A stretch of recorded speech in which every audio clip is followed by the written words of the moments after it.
জানুয়ারি থেকেই ৭,০০০ টাকা বেতন বাড়ছে রাজ্য সরকারি কর্মীদের, ঘোষণা করলেন মুখ্যমন্ত্রী।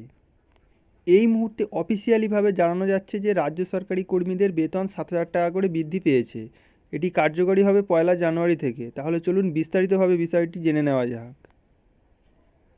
নতুন বছরের শুরু থেকেই বেতন বাড়তে চলেছে পশ্চিমবঙ্গের সরকারি কর্মীদের। রাজ্য সরকারি কর্মীদের জন্য অবশেষে একটা ভালো খবর এলো। দীর্ঘদিন ধরেই রাজ্য সরকারি কর্মীরা বেতন বৃদ্ধি এবং ডিএর দাবিতে আন্দোলন বিক্ষোভ চালিয়ে যাচ্ছেন।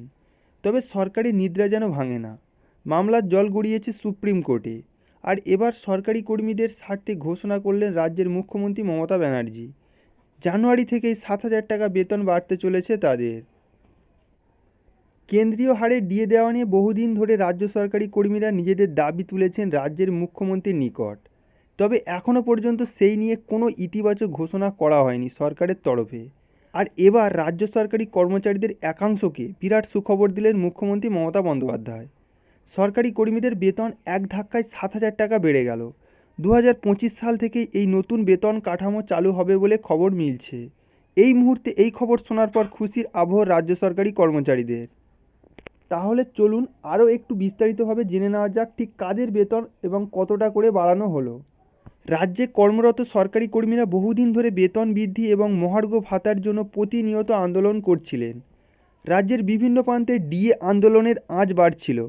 বিশেষত কেন্দ্রীয় হারে ডিএ প্রদান না হওয়ায় রাজ্য জুড়ে সরকারি কর্মীদের মধ্যে অসন্তোষ তৈরি হয়েছিল। এর পাশাপাশি বকেয়া ডিএ দেওয়ার জন্য দাবি তুলেছিলেন তারা, যদিও সেই দাবি এখনও পূরণ করেনি সরকার। আর সেই দাবি কবে পূরণ হবে তা নিয়ে এখনও দ্বন্দ্ব তৈরি হয়েছে। তবে অধিকাংশ রাজ্যের সরকারি কর্মীদের দাবি পূরণ না হলেও এই রাজ্যের আংশিক কর্মীদের দাবি পূরণ করার ঘোষণা করেছেন মুখ্যমন্ত্রী মমতা বন্দ্যোপাধ্যায়।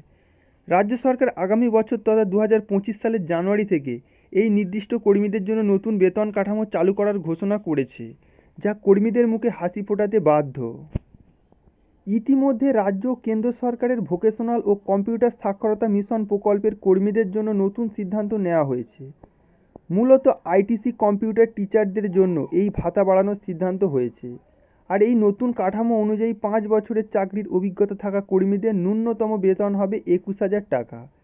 আর তিনি যদি ১০ বছরের চাকরি করেন তাহলে এই বেতন বেড়ে দাঁড়াবে ২৬,০০০ টাকা। একজন ব্যক্তি ১৫ বছর চাকরি করলে বেতন হবে ৩২,০০০ টাকা। আর তিনি যদি ২০ বছরের অভিজ্ঞতা পার করেন তাহলে তার বেতন হবে ন্যূনতম ৩৯,০০০ টাকা। সব মিলিয়ে বলা যায় এক ধাক্কায় ৭,০০০ টাকা বেতন বৃদ্ধি করার নয়া সিদ্ধান্ত নিয়েছে রাজ্য সরকার। আর এই সিদ্ধান্তে উপকৃত হতে চলেছেন বাংলার সরকারি কর্মীরা। তো বন্ধুরা, বেতন বৃদ্ধি সংক্রান্ত এই বিশেষ আপডেটটি আপনাদের কেমন লাগলো তা অবশ্যই কমেন্ট করে জানাবেন। যদি ভিডিওটি ভালো লেগে থাকে তাহলে অবশ্যই একটি লাইক করে দিও এবং এই ধরনের ইনফরমেটিভ ভিডিও আশেপাশে বন্ধুদের মাঝে একটু বেশি বেশি করে শেয়ার করে দিও। আজকের মতো ভিডিওটি এইখানে শেষ করা হলো। দেখা হচ্ছে নতুন কোনো ভিডিওতে। ধন্যবাদ।